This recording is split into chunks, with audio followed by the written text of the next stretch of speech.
तो आज का हमारा टॉपिक है कि फार्मा केयर अकाउंटिंग सॉफ्टवेयर में हम किस तरह से अलग अलग रिपोर्ट चेक कर सकते हैं। तो सबसे पहले हम सेल्स रजिस्टर के बारे में देखते हैं। तो सेल्स रजिस्टर का रिपोर्ट देखने के लिए यहाँ पर रिपोर्ट मेनू में सेल्स रजिस्टर का ऑप्शन दिया हुआ है। तो यहाँ पर सेल्स रजिस्टर के काफ़ी सारे फॉर्मेट दिए हुए हैं। जैसे ही आप किसी एक फॉर्मेट पर एंटर प्रेस करेंगे तो यहाँ पर आपको डेट एंटर करनी होगी। तो यहाँ पर हमें जिस डेट से लेकर जिस डेट तक का रिपोर्ट देखना है वो डेट एंटर करनी होगी। तो डेट एंटर करने के बाद आपको अपने कीबोर्ड में से एंटर प्रेस करना होगा। जैसे ही आप एंटर प्रेस करेंगे तो यहाँ पर आप सेल्स रजिस्टर रिपोर्ट चेक कर सकते हैं।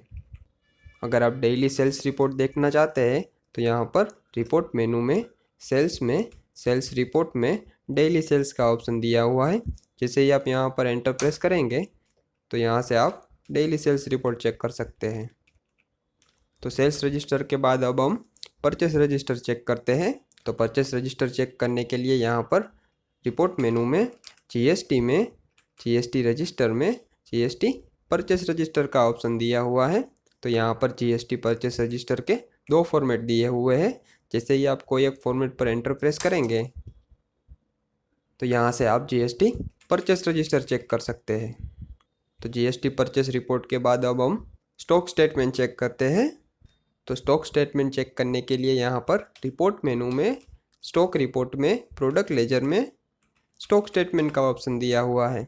जैसे ही आप यहाँ पर एंटर प्रेस करेंगे तो यहाँ से आप स्टॉक स्टेटमेंट रिपोर्ट चेक कर सकते हैं।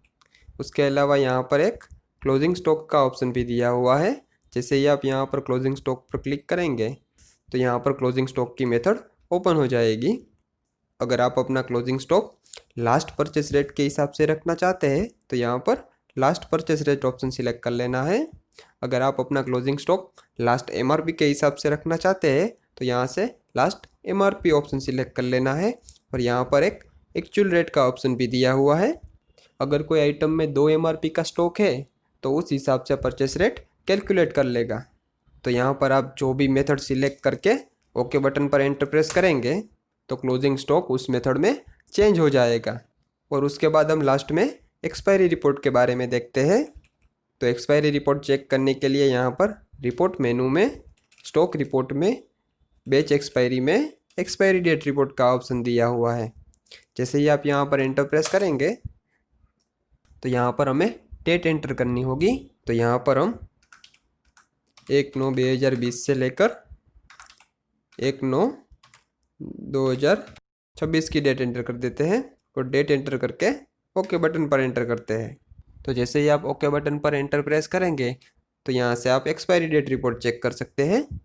यहाँ से आप एक्सपायरी इश्यू भी कर सकते हैं। तो एक्सपायरी इश्यू करने के लिए आपको प्रोडक्ट सिलेक्ट करनी होगी। तो यहाँ पर आप प्रोडक्ट सिलेक्ट करने के लिए जैसे ही टैब बटन प्रेस करेंगे तो यहाँ पर आप देख सकते हैं कि वो प्रोडक्ट सिलेक्ट हो चुकी है।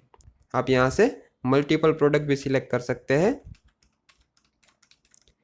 तो प्रोडक्ट सिलेक्ट करके आपको अपने कीबोर्ड में से एस्केप बटन प्रेस करना है और यहाँ से यस बटन पर एंटर प्रेस करना है।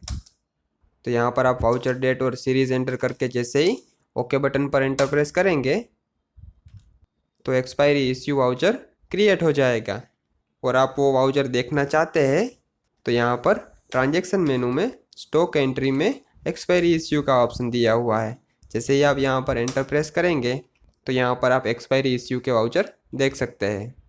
तो इस तरह से आप फार्मा केयर अकाउंटिंग सॉफ्टवेयर में अलग अलग रिपोर्ट चेक कर सकते हैं।